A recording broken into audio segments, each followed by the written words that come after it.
लग्न सोहळ्याकडे बघण्याचा दृष्टिकोन मुलांचा आणि मुलींचाही असाच असतो की या सिनेमाचा हिरो मी आहे आणि या सिनेमाची हिरोईन मी आहे. करेक्ट. तर माझ्या सिनेमाचा हिरो म्हणून मी माझ्या स्क्रीनवर कसा दिसतो हे बघणं स्वाभाविक उर्मीचा भाग आहे असं मला वाटतं. आणि ते जेव्हा मी 10 ठिकाणी बघतो, 10 लोकांनी केलेलं बघतो, तेव्हा 11वा मी असताना मला असं वाटतं की मी पण केलं पाहिजे. फक्त ऑनलाईन माहिती दिसते त्याच्यावर आपण कधीच विसंबून राहता कामा नये. पूर्वी राहत नव्हतो की फक्त फाईलमधली माहिती बघितली की आपण झालं आता भेटूच की डायरेक्ट लग्नात, असं थोडीच करत होतो. तसंच आत्ताही करायचं नाहीये. जे अपेक्षितच आहे ते व्हायलाच पाहिजे. सोशल मीडियाचं कोणतंही अल्गोरिदम असं असतं की मी जर एखाद्या पद्धतीची पोस्ट लाईक केली असेल तर त्या पद्धतीच्या पोस्ट मला परत परत दिसायला लागतात. सोशल मीडियावर नवरा बायकोंनी किती शेअर करावं. या मॅट्रिमोनियल साईट्समुळे पुन्हा एकदा असं जाणवतं की लग्न करणं थोडं सोपं झालं आहे का अवघड झालं आहे. कारण बऱ्याचदा अजून लोकांना थोडेसे डाऊट्स असतात की तिथे दिलेली पण माहिती किती व्हॅलिड आहे आणि ती व्हॅलिड इन्फॉर्मेशनचा बेस म्हणून कितपत वापरली गेली पाहिजे. कारण बऱ्याच असं होतं ना की माहिती तिथे खूप छान दिलेली आहे, आपण चाटही करतो आहे, गोष्टी जुळतात आणि नंतर कळतं की माहिती नव्हती प्रॉपर एक तर, किंवा माहिती तिथे थोडीशी अपुरी आहे, भेटल्यानंतर कळतं नाही माहिती खूप चांगली आहे किंवा माणूस खूप चांगला आहे. मग या व्हॅलिडेशन्स कसे करावेत एका सामान्य लग्न करणाऱ्या माणसाने.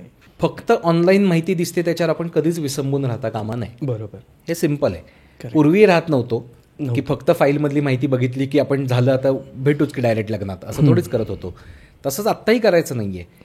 त्यामुळे आत्ताही सोशल मीडिया असो किंवा कोणताही मॅट्रिमोनियल पोर्टल असो, तुम्हाला फक्त त्यावरच्या माहितीवरती पूर्णपणे विसंबून तुम्ही पुढे जाणं बरोबरच नाही आहे. तुम्ही भेटणार आहात, तुम्ही बोलणार आहात, तुम्ही 4 गोष्टी एकमेकांना विचारणार आहात. ज्या गोष्टी त्या पोर्टल्सवरती नसतील त्याहीबद्दल तुम्ही बोलणार आहात.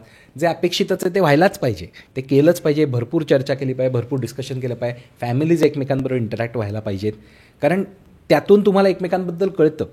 आता हे महत्त्वाचं आहे की तुम्ही भेटल्यानंतर काय बोलताय. भेटल्यानंतर तुम्ही परत सोशल मीडियाच्याच नवीन एखाद्या फिल्टरबद्दल बोलत असला फोटोच्या तर काही उपयोग नाही आहे. तुम्हाला एकमेकांबद्दल जाणून घ्यायचं आहे. त्यामुळे एकमेकांबद्दल बोलणं गरजेचं आहे, एकमेकांबद्दलच्या आयुष्याबद्दल बोलणं गरजेचं आहे. आणि त्याच्यावर जितका तुम्ही फोकस द्याल तितकं तुम्हाला एकमेकांबद्दलची माहिती कळणार आहे. आता चुकीची माहिती देणं, अर्धवट माहिती असणं, काही गोष्टी लपवणं, या गोष्टी पूर्वी घडायच्या की असं थोडीच होतं की सोशल मीडिया नसताना मात्र या अजिबात घडायच्या नाही. 100% घडायच्या, जास्तही घडायच्या कधी कधी. करेक्ट. तर सोशल मीडिया हे काही किंवा कोणतेही ऑनलाईन पोर्टल्स हे उलट बेनिफिशियलच असतात, कारण तुम्हाला ते या प्रोसेसमध्ये एक मोठं ताकदवान माध्यम उपलब्ध करून देतात इंटरॅक्ट करण्याचं. आज मी बसून कोविडमध्ये असताना आमच्याकडे एक लग्न झालं जेव्हा आष्ट्यामध्ये मुलगी होती आपल्या इथे महाराष्ट्रात आणि मुलगा मेलबर्नमध्ये होता. ओके. पण ते कसे भेटले? ऑनलाईन भेटले, मग बोलले, मग भेटले, मग लग्न केलं. पण पहिली भेट त्यांची ऑनलाईन झाली. आता सोशल मीडिया नसतं, ऑनलाईन पोर्टल्स नसते, ते भेटू शकले असते का? कधीच नसते भेटू शकले. कधीच त्यांचं लग्न होणं एक फारच दुरापास्त गोष्ट असते.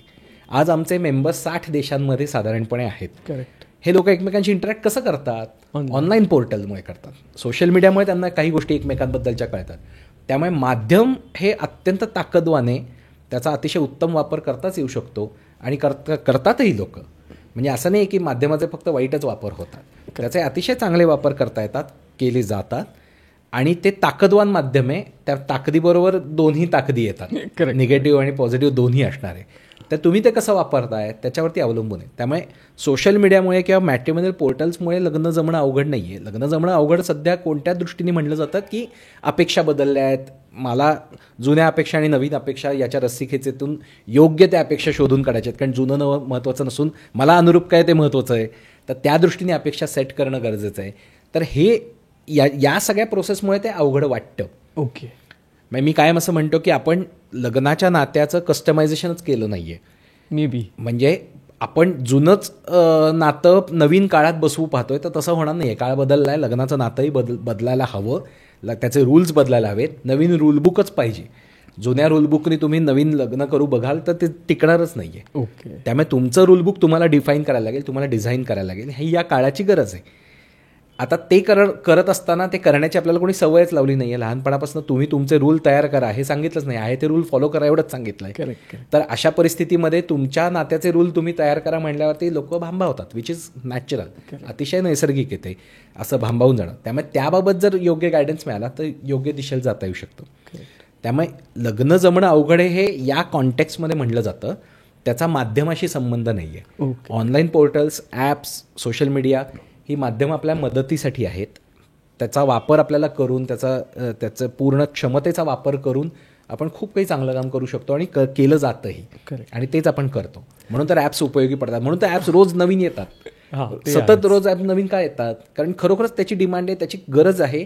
मार्केट एवढं मोठं अवेलेबल आहे म्हणून नवीन ॲप्स तयार होतात. त्याची गरज नसती तर आलीच नसती. ज्या गोष्टीची गरज नसते ती गोष्ट मार्केटमध्ये टिकतच नाही. ती लोकांना हवी आहे, लोकांना ती उपयुक्त वाटते म्हणून ती टिकू नये. त्यामुळे त्या गोष्टी येत राहणारच आहेत आणि उपयुक्त ठरत राहणार. आणि त्यातही बदल होत गेला. म्हणजे नुसतं लेफ्ट आणि राईट स्वाईपवरती आता जज नाही केलं जात. नवीन जेव्हा ॲप्स, डेटिंग ॲप्स आली तेव्हा त्याच्यात अधिक माहितीवाली आली. अशी ॲप्स आली की ज्याच्यामध्ये मुलींना पहिला प्रेफरन्स असतो, मुलींना सेफगार्ड केलं जातं, अशी डेटिंग ॲप्स आहेत. तर या गोष्टी का आल्या? कारण मार्केटची तशी डिमांड यायला लागली की नाही एवढंसं पूर्ण नाही, आपल्याला अजून अशी गोष्ट हवी आहे. आता आम्ही जेव्हा ॲप डेव्हलप करतो तेव्हा त्यात सातत्याने नवनवीन फीचर्स लॉन्च करतच असतो. ती कशी येतात फीचर्स की लोक म्हणतात अहो तुम्ही हे फीचर ॲड केलं ना तर उपयोगी पडेल आम्हाला. सो लोकांना काय उपयोगी आहे त्या दृष्टीने ॲप्सही इव्हॉल्व्ह होत असतात आणि टेक्नॉलॉजी इव्हॉल्व्ह होत असते. पहिलं फेसबुकचा इंटरफेस तू आठवला तर तो इतका वेगळा होता. म्हणजे आज लोकांना दाखवलं तर हे फेसबुक होतं असं वाटेल. करेक्ट. हळूहळू बारीक बारीक चेंजेस करत, बारीक बारीक फीचर्स चेंज करत कितीतरी गोष्टी बदललेल्या आहेत. त्यामुळे या सगळीच टेक्नॉलॉजी, सगळीच ॲप्स, सगळीच सोशल मीडिया सगळेच सोशल मीडिया प्लॅटफॉर्म्स हे सातत्याने इव्हॉल्व्ह होत असतात, बदलत असतात, अपग्रेड होत असतात आणि ते लोकांच्या गरजेनुसार आणि उपयुक्ततेनुसार होत असतात. त्यामुळे त्याच्यामुळे काहीतरी घडतंय आणि त्याच्यामुळे काहीतरी प्रॉब्लेम होतोय असं नाही आहे.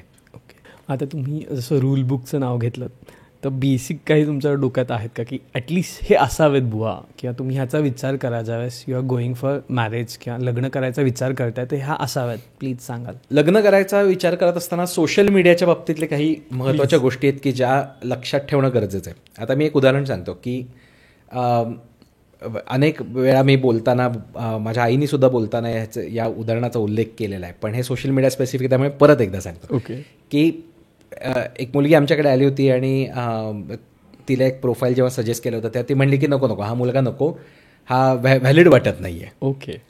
तर व्हॅलिड का ना बरं वाटत नाही आहे, मग तुला का असं का वाटलं? तर ती म्हणली की यांनी प्रोफाईलमध्ये तर लिहिलं आहे की he is not a drinker, alcohol घेत नाही, पण मी आत्ता बघितलं इंस्टाग्रामवरती वाईन हातात घेतलेला एक फोटो आहे, वाईन ग्लास हातात घेतलेला फोटो आहे.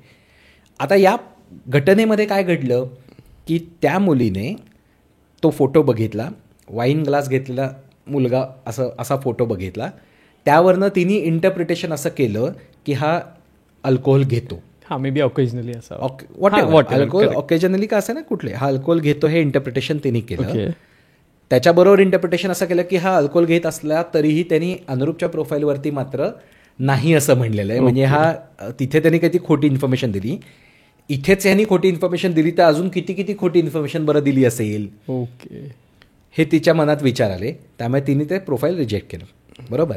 आता हे घडत असताना ही नैसर्गिक प्रोसेस वाटते, अगदी वाटते की बरोबर लॉजिकलच आहे, त्यात काही चूक नाही आहे. पण जेव्हा तुम्ही अशा पद्धतीने पुढे जात असता तेव्हा खरं तर हे विचारलं पाहिजे की इथे त्यांनी असं म्हणलेलं आहे पण इथे फोटोमध्ये मात्र हातात वाईन ग्लास आहे. मग आता शक्यता काय आहेत की प्रोफाईलवरती भरताना आईवडिलांनी भरलं, आईवडिलांना माहीत नाही मुलगा अल्कोहोल घेतो, ही एक शक्यता आहे. करेक्ट. दुसरी शक्यता आहे की तो मुलगा घेतो, त्याला माहिती आहे, पण त्याला बेटर रिस्पॉन्स यावा म्हणून त्यांनी तिथे टाकलेलं आहे आणि त्याचा अपेक्षा अशी आहे की भेटल्यानंतर मी सांगेन मुलीला, तिला मी भेटल्यानंतर कन्व्हिन्स करू शकेन की एवढी काही फार मोठी गोष्ट नाही आहे. पालक उगीच पॅनिक होतात हे म्हणणार, असं अनेक मुलं मुली आम्हाला आमच्या बोलण्यामध्ये पण सांगतात दिसतात.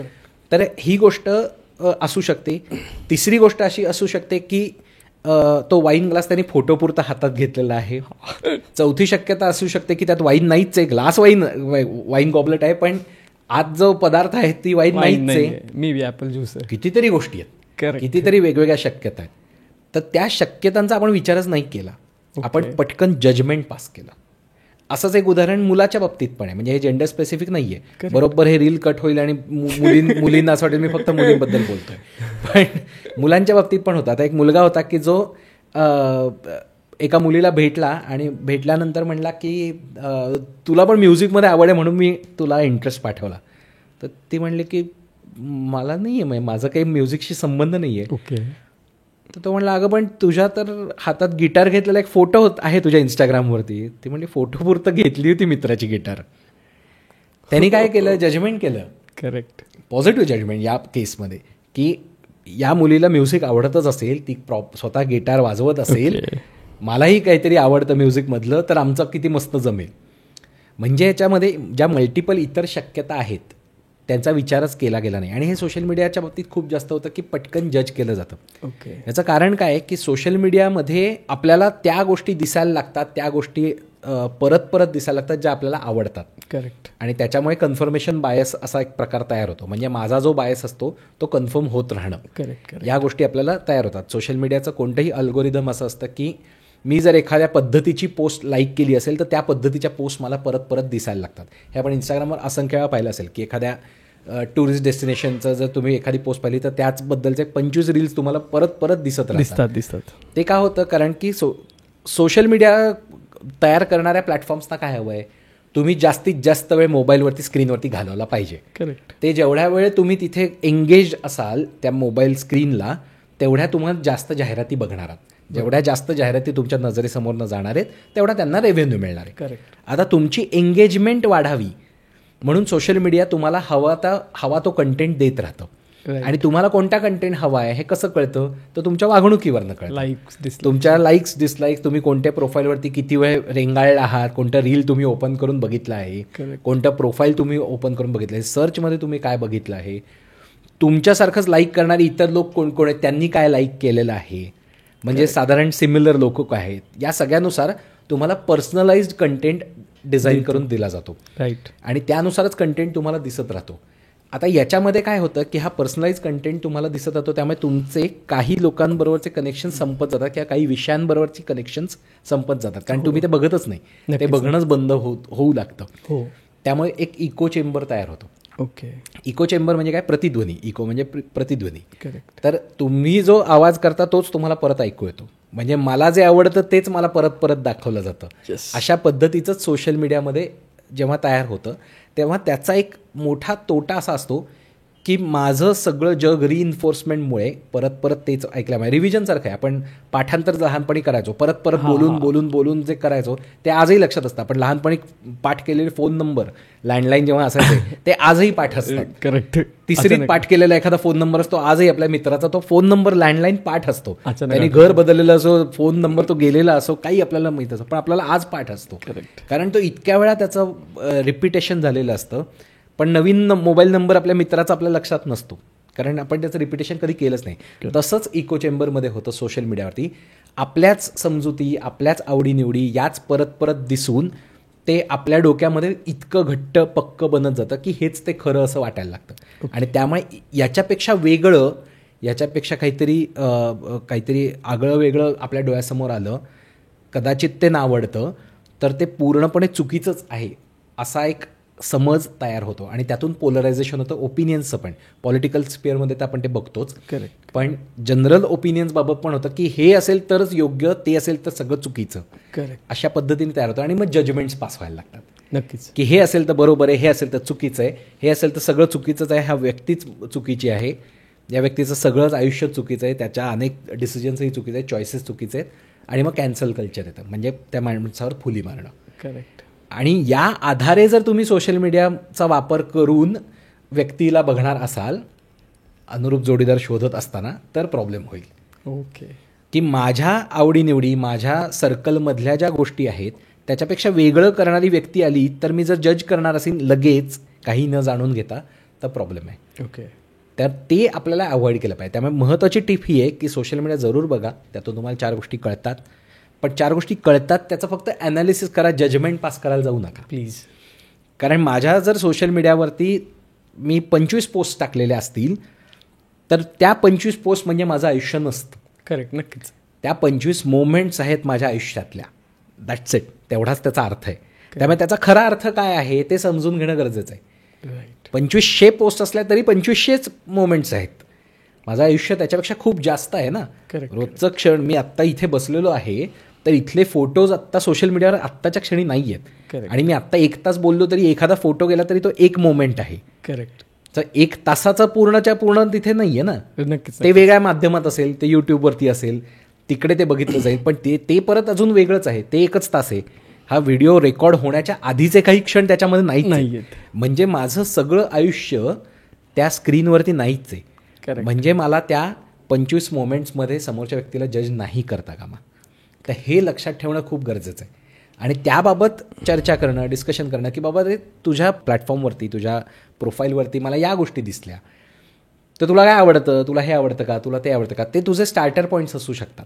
बोलताना पार्टनर शोधताना जेव्हा तुम्ही भेटणार आहात एकमेकांना, तेव्हा ते तुमचे स्टार्टिंग पॉईंट्स असू शकतात. एखाद्याच्या प्रोफाईलमध्ये ट्रेकिंगबद्दल काहीतरी लिहिलं असेल, एखाद्याच्या प्रोफाईलवरती काहीतरी स्पोर्ट्सबद्दल लिहिलं असेल, त्याचे फोटोज व्हिडिओज असतील, तर तो तुमचा स्टार्टिंग पॉईंट असू शकतो की तुला ट्रेकिंग आवडतं का, तुला अमुक अमुक खेळ आवडतो का, करेक्ट, किती आवडतो, किती तू इन्व्हॉल्ड आहेस, काय पद्धतीने आवडतो, प्रोफेशनली खेळतेस का, काय करतेस. ही चर्चा तुमची पुढे जाऊ शकते आणि त्यातून तुम्ही एकमेकांना जाणून घेऊ शकता. पण अरे बापरे, हा तर गोल्फ खेळतो म्हणजे काहीतरी चुकीचंच आहे किंवा काहीतरी वेगळंच आहे, काहीतरी न झेपणार आहे किंवा ह्याचं काहीतरी श्रीमंती थाट आहेत, असं आहे का. हा या व्यक्तीचा काहीतरी फुटबॉल खेळतानाचे 25 आहेत म्हणजे हा एक प्रकारचा अतिशय फुटबॉल नर्ड आहे आणि याला बाकी कशातच रस नसेल, असं तुम्ही जजमेंट पास करणार आहात. तर त्या 2 काय स्वतंत्र गोष्टी असू शकतात. या शक्यतेचा विचार करणं गरजेचं आहे. ती शक्यता महत्त्वाची आहे. ती त्याचा जर विचार नाही केला तर तुम्ही खूप पटकन कोणाला तरी काहीतरी लेबल लावून पुढे जाणार आहात की हा माणूस असा आहे, ही मुलगी अशी आहे, हा मुलगा असा आहे. हे लेबल लावणं खूप सोपं आहे. ओके. आणि ते जजमेंट पास करणं खूप सोपं आहे. पण आपण फक्त ब्लॅक अँड व्हाईट नसतो. आपल्याकडे खूप साऱ्या शेड्स असतात, त्या बदलतही असतात. आपल्या आवडीनिवडी, आपले समज, आपल्या श्रद्धा, सगळ्या गोष्टी बदलत असतात.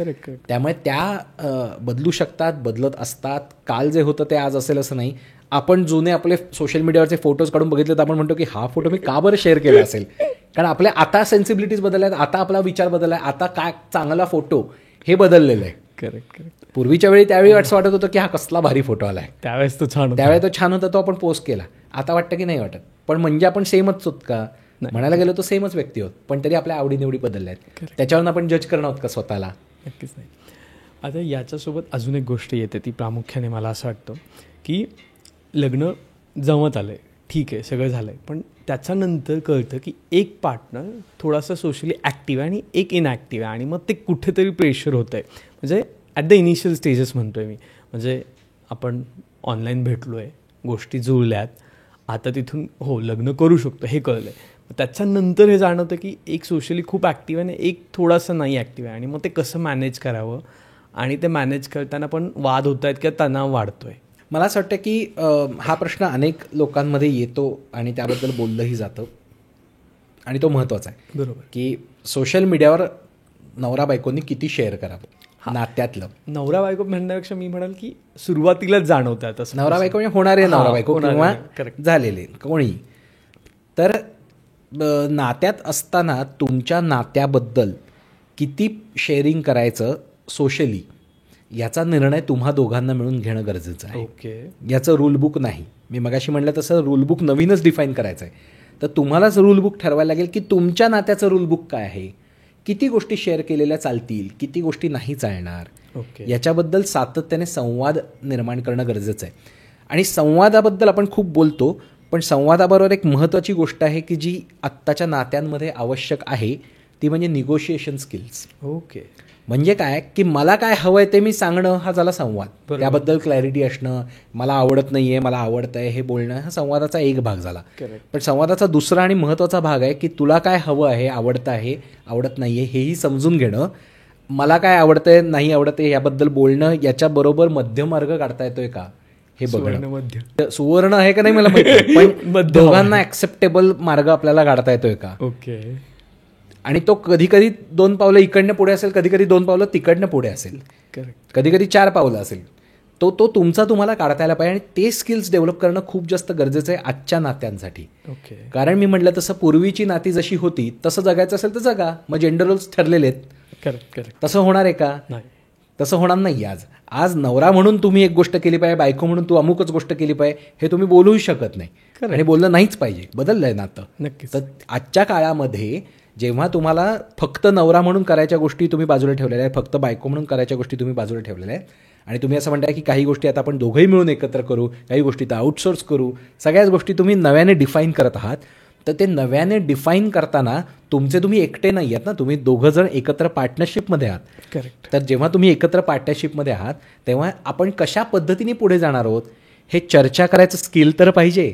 तुला काय बरं आवडतंय, मला काय बरं आवडतंय, मला नावडणाऱ्या पण मी एखादी गोष्ट करायला तयार आहे का. दिस इज निगोशिएशन. करेक्ट. ही देवाणघेवाण आहे, ही चर्चा आहे, ही डिस्कशन आहे.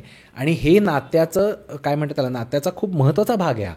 हा पूर्वी खूप कमी प्रमाणात आणि सटली असायचा, कारण त्याच्यात पॉवर डायनॅमिक्स होतं, पुरुष स्त्री अशा सगळ्या गोष्टी जास्त डॉमिनंट होत्या, जेंडर रोल्स डॉमिनंट होते. आता ते कमी आहेत ना. म्हणजे आता जेव्हा दोघं समपातळीवरनं एकमेकांशी बोलणार आहेत तेव्हा दोघांनाही निगोशिएशन स्किल्स डेव्हलप करायची गरज आहे. बरोबर. त्यामुळे आता सोशल मीडियाचा वापर किती करायचा आणि सोशल मीडियाचा आपण दोघं एकत्र असताना किती वापर करायचा, आपण आपल्या दोघांच्या नात्याबद्दल किती शेअर करायचं, हे दोघांनी आपापसात बोलून निगोशिएट करून ठरवलं पाहिजे. जर दोघं एका पेजवर नसतील तर. नक्कीच. की मला हे आवडत नाही आहे, मग आपण काही यातनं मध्यमार्ग काढू शकतो का. तू म्हटलास तसं सुवर्णमध्ये काही काढू शकतो का, की मला या दोन गोष्टी आवडत नाही आहेत तर त्यातली किमान एक तरी अवॉइड करशील का.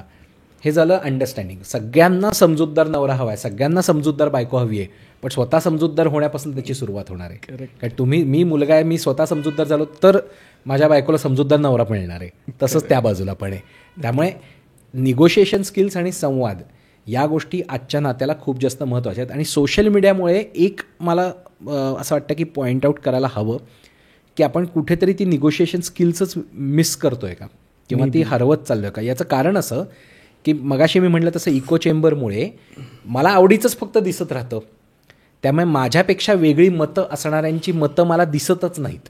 किंवा त्यांची मतं माझ्यापर्यंत पोचतात ती आउटरीचच्या स्वरूपातच पोचतात. म्हणजे तू माझा मित्र आहेस, तुझ्या पोस्ट मला आवडतात, तुझं म्हणणं मला पटतं, तुझी बिलीफ सिस्टीम माझी बिलीफ सिस्टीम मॅच होते, त्यामुळे हळूहळू मी तुझे पोस्ट जास्त लाईक केल्यामुळे सोशल मीडिया मला तुझ्याच पोस्ट जास्त दाखवायला लागलं, मला तेच दिसायला लागलं. करेक्ट. पण मला आपल्या या कॅमेरामॅन मित्राच्या पोस्ट आवडत नाहीत, त्यामुळे त्याच्या पोस्ट मला दिसणं बंद झालं. ठीक आहे. आता मला त्याचं मत काय आहे हे कळणंच बंद झालं.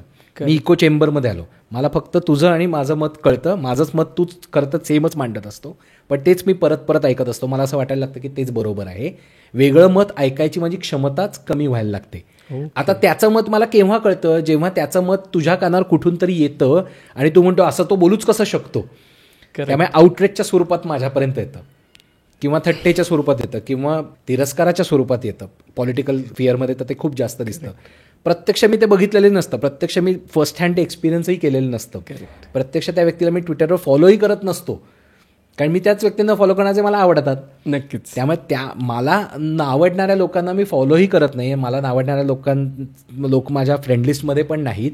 त्यामुळे मला नावडणारी, मला न पचणारी, माझ्यापेक्षा वेगळी असणारी मतं माझ्या समोरच येत नाहीत. करेक्ट. आता माझ्या समोरच जर ती आली नाहीत तर त्याच्याबद्दलचा ॲक्सेप्टन्स, त्याच्यावरती मी विचार करणं आणि त्याच्या पुढे जाऊन मग काही मध्यम मार्ग काढणं, निगोशिएट करणं, हा मार्गच मला माहीतच नसल्यासारखा झाला आहे, जो सोशल मीडियाचा एक काय म्हणतात त्याला प्रॉब्लेम आहे. ओके. की आपण इको चेंबरमध्ये राहतो.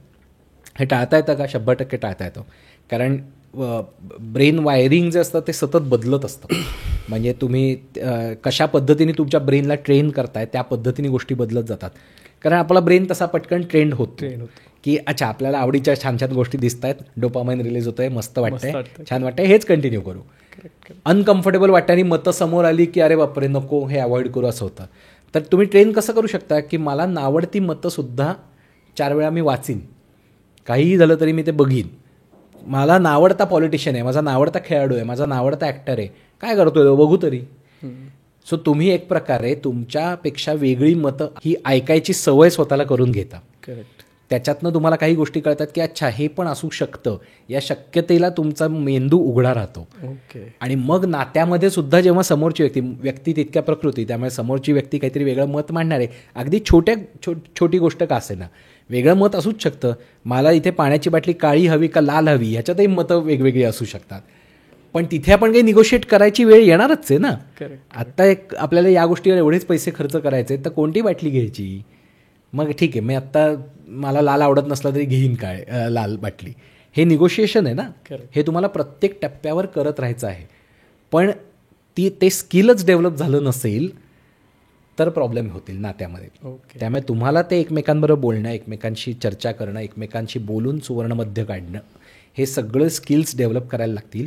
आणि ते जर सोशल मीडियामुळे आत्ता त्याला गंज चढला असेल तर ती धार करण्याची हीच ती वेळ लग्न करण्याच्या आधी, की जेव्हा तुम्ही म्हणाल की नाही मला वेगळी मतं स्वीकारता येतात, ऐकता येतात, त्याच्याबद्दल बोलता येतं, त्याचं क्रिटिकल ॲनालिसिस करता येतं, हे स्किल माझ्यामध्ये असलं पाहिजे. माझ्यापेक्षा जे वेगळं मत आहे ते मला आवडत नसलं तरीही चालेल ऐकायला, ॲटलिस्ट ऐकता आलं पाहिजे. करेक्ट, ते महत्त्वाचं आहे. मला ते ऐकून घेता आलं पाहिजे, मला त्याच्यावर विचार करता आला पाहिजे, मला ते क्लीन स्लेटनी त्याचं क्रिटिकल ॲनालिसिस करता आलं पाहिजे. क्लीन स्लेटनी हे महत्त्वाचं. नाहीतर मी काय त्याचं काय म्हणेन आणि हे फालतूच आहे हे म्हणणं सोपं आहे.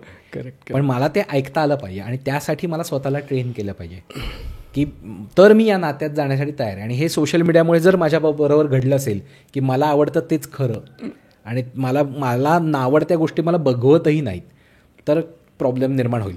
मग पूर्वीच्या माध्यमातला आणि आत्ताच्या माध्यमातला एक फरक सांगतो आणि हा मुद्दा कन्क्लूड करतो की वर्तमानपत्र आजही येतात, बरोबर, कमी वाचतात लोक, पण आजही वर्तमानपत्र वाचतात. मी वाचतो, तूही वाचत असशील. वर्तमानपत्र हे साधारणपणे प्रत्येक कुटुंबाचं एक असतं, म्हणजे अख्ख्या कुटुंबासाठी वर्तमानपत्र येतं, बरोबर. करेक्ट. तर संपूर्ण कुटुंबाला त्यातून काहीतरी मिळालं पाहिजे अशा पद्धतीने वर्तमानपत्र डिझाईन केलेलं आहे, बरोबर. म्हणजे मी जरी रोज समजा वर्तमानपत्र आल्यानंतर पहिलं स्पोर्ट्स पेजच उघडत असेल आणि स्पोर्ट्स न्यूज वाचत असेल तरीही कितीही नाही म्हणलं तरी फ्रंट पेजवरचा जो मथळा असतो तो माझ्या नजरेला पडतो. करेक्ट. पानं पलटत असताना 4 गोष्टी माझ्या नजरेला पडतात. नक्कीच.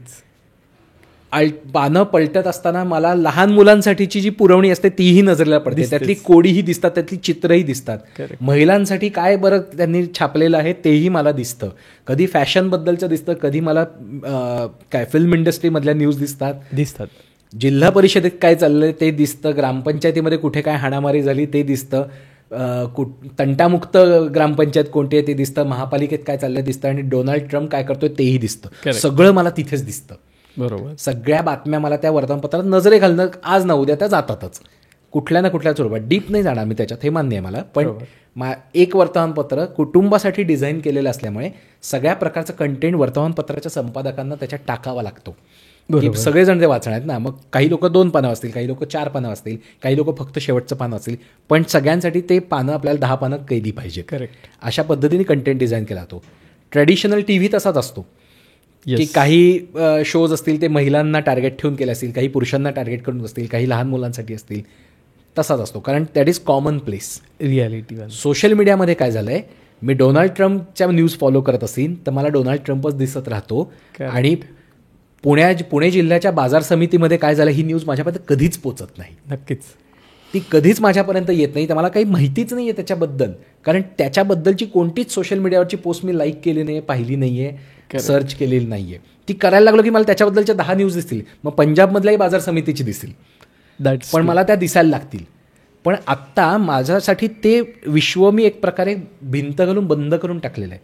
मला ज्या गोष्टी आवडत नाहीत असं मला वाटतं त्या गोष्टी आत्ता सगळ्या त्या भिंतीच्या बाहेर आहेत. करेक्ट. त्या जेव्हा माझ्या डोळ्यासमोर येतात तेव्हा मला अनकम्फर्टेबल वाटायला लागतं, कारण ब्रेन तसा वायर्ड आहे की माझ्या माहितीतल्या नसलेल्या गोष्टी असेल तर मी अनकम्फर्टेबल होतो. करेक्ट. आणि त्याच्याबरोबर डील करायची माझी जर क्षमताच उरली नसेल तर मी वेगळं मत असणारी व्यक्ती जेव्हा माझ्याबरोबर 24 तास एका छताखाली राहायला लागेल तेव्हा त्या व्यक्तीबरोबर कसं बरं डील करणार आहे. करेक्ट. हा प्रश्न स्वतःला विचारणं गरजेचं आहे.